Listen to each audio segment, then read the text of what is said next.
Catequesis de San Juan Pablo II sobre la resurrección de Cristo.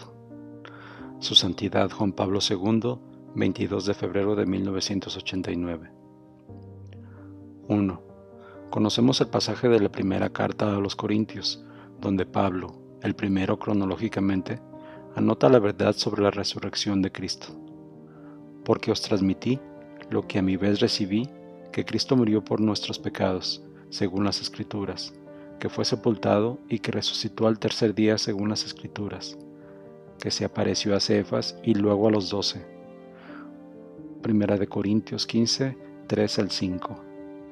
Se trata, como se ve, de una verdad transmitida, recibida y nuevamente transmitida, una verdad que pertenece al depósito de la revelación que el mismo Jesús, mediante sus apóstoles y evangelistas, ha dejado a su iglesia.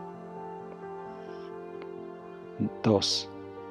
Jesús reveló gradualmente esta verdad en su enseñanza prepascual. Posteriormente, esta encontró su realización concreta en los acontecimientos de la Pascua jerosolimitana de Cristo, certificados históricamente, pero llenos de misterio. Los anuncios y los hechos tuvieron su confirmación, sobre todo en los encuentros de Cristo resucitado, que los Evangelios y Pablo relatan. Es necesario decir que el texto paulino presente en estos encuentros, en los que se revela a Cristo resucitado, de manera global y sintética, añadiendo al final el propio encuentro con el resucitado a las puertas de Damasco, confer Hechos 9, 3, 6. En los Evangelios se encuentran al respecto anotaciones más bien fragmentarias. No es difícil tomar y comparar algunas líneas características de cada una de estas apariciones y de su conjunto para acercarnos todavía más al descubrimiento del significado de esta verdad revelada. 3. Podemos observar ante todo que después de la resurrección, Jesús se presenta a las mujeres y a los discípulos con su cuerpo transformado, hecho espiritual y partícipe de la gloria del alma, pero sin ninguna característica triunfalista. Jesús se manifiesta con una gran sencillez. Habla de amigo a amigo, con los que se encuentra en las circunstancias ordinarias de la vida terrena. No ha querido enfrentarse a sus adversarios, asumiendo la actitud de vencedor, ni se ha preocupado por mostrarles su superioridad, y todavía menos ha querido fulminarlos. Ni siquiera consta que se haya presentado a alguno de ellos. Todo lo que nos dice el Evangelio nos lleva a excluir que se haya aparecido, por ejemplo, a Pilato, que lo había entregado a los sumos sacerdotes para que fuese crucificado, confer Juan 19, 16, o a Caifás, que se había rasgado las vestiduras por la afirmación de su divinidad, confer Mateo 26, 63, 66. A los privilegiados de sus apariciones, Jesús se deja conocer en su identidad física. Aquel rostro, aquellas manos, aquellos rasgos que conocían muy bien, aquel costado que habían traspasado, aquella voz que habían escuchado tantas veces. Solo en el encuentro con Pablo en las cercanías de Damasco, la luz que rodea al resucitado casi deja ciego al ardiente perseguidor de los cristianos y lo tira al suelo. Confer Hechos 9, 3, 8. Pero es una manifestación del poder de aquel que ya, subido al cielo, impresiona a un hombre al que quiere hacer un instrumento de elección. Hechos 9, 15. Un misionero del Evangelio. 4. Es de destacar también un hecho significativo. Jesucristo se aparece en primer lugar a las mujeres, sus fieles seguidoras, y no a los discípulos, y ni siquiera a los mismos apóstoles. A pesar de que los había elegido como portadores de su Evangelio al mundo, es a las mujeres a quienes por primera vez confía el misterio de su resurrección, haciéndolas las primeras testigos de esta verdad. Quizás quiera premiar su delicadeza, su sensibilidad a su mensaje, su fortaleza, que las había impulsado hasta el Calvario. Quizá quiere manifestar un delicado rasgo de su humanidad que consiste en la amabilidad y en la gentileza con que se acerca y beneficia a las personas que menos cuentan en el gran mundo de su tiempo. Es lo que parece que se puede concluir de un texto de Mateo. En esto, Jesús les salió al encuentro a las mujeres que corrían para comunicar el mensaje a los discípulos y les dijo: Dios os guarde. Y ellas acercándose, se asieron de sus pies y le adoraron. Entonces les dice Jesús: No temáis, id y avisar a mis hermanos que vayan a Galilea, allí me verán. 28, 9, 10. También el episodio de la aparición a María Magdalena, Juan 20, 11, 18, es de extraordinaria finura, ya sea por parte de la mujer, que manifiesta toda su apasionada y comedida entrega al seguimiento de Jesús, ya sea por parte del Maestro, que la trata con exquisita delicadeza y benevolencia.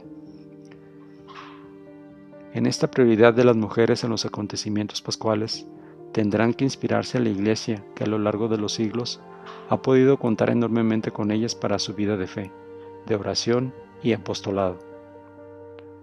5. Algunas características de estos encuentros postpascuales los hacen en cierto modo paradigmáticos debido a las situaciones espirituales que tan a menudo se crean en la relación del hombre con Cristo, cuando uno se siente llamado o visitado por Él. Ante todo, hay una dificultad inicial en reconocer a Cristo por parte de aquellos a los que Él sale al encuentro, como se puede apreciar en el caso de la misma Magdalena, Juan 20, 14, 16, y de los discípulos de Emaús, Lucas 24, 16. No falta un cierto sentimiento de temor ante Él. Se le ama, se le busca, pero en el momento en que se le encuentra, se experimenta alguna vacilación.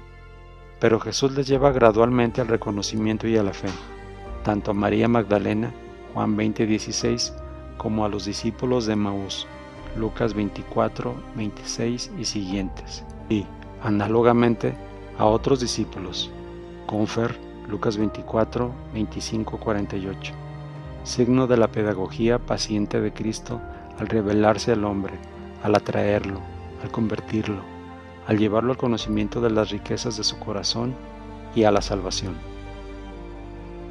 6. Es interesante analizar el proceso psicológico que los diversos encuentros dejan entrever. Los discípulos experimentan una cierta dificultad en reconocer no solo la verdad de la resurrección, sino también la identidad de aquel que está ante ellos y aparece como el mismo, pero al mismo tiempo como otro. Un Cristo transformado. No es nada fácil para ellos hacer la inmediata identificación. Intuyen, sí, que es Jesús, pero al mismo tiempo sienten que Él ya no se encuentra en la condición anterior, y ante Él están llenos de reverencia y temor. Cuando luego se dan cuenta, con su ayuda, de que no se trata de otro, sino de Él mismo transformado, aparece repentinamente en ellos una nueva capacidad de descubrimiento, de inteligencia, de caridad y de fe. Es como un despertar de fe.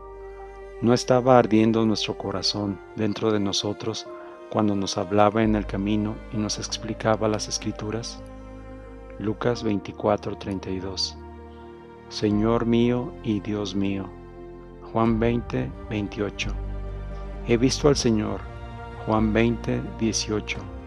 Entonces una luz absolutamente nueva ilumina en sus ojos incluso el acontecimiento de la cruz, y da el verdadero y pleno sentido del misterio del dolor y de la muerte, que se concluye en la gloria de la nueva vida.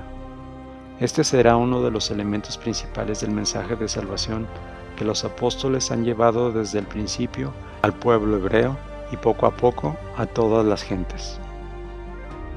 7. Hay que subrayar una última característica de las apariciones de Cristo resucitado. En ellas, especialmente en las últimas, Jesús realiza la definitiva entrega a los apóstoles y a la Iglesia de la misión de evangelizar el mundo para llevarle el mensaje de su palabra y el don de su gracia. Recuérdase la aparición a los discípulos en el cenáculo la tarde de Pascua.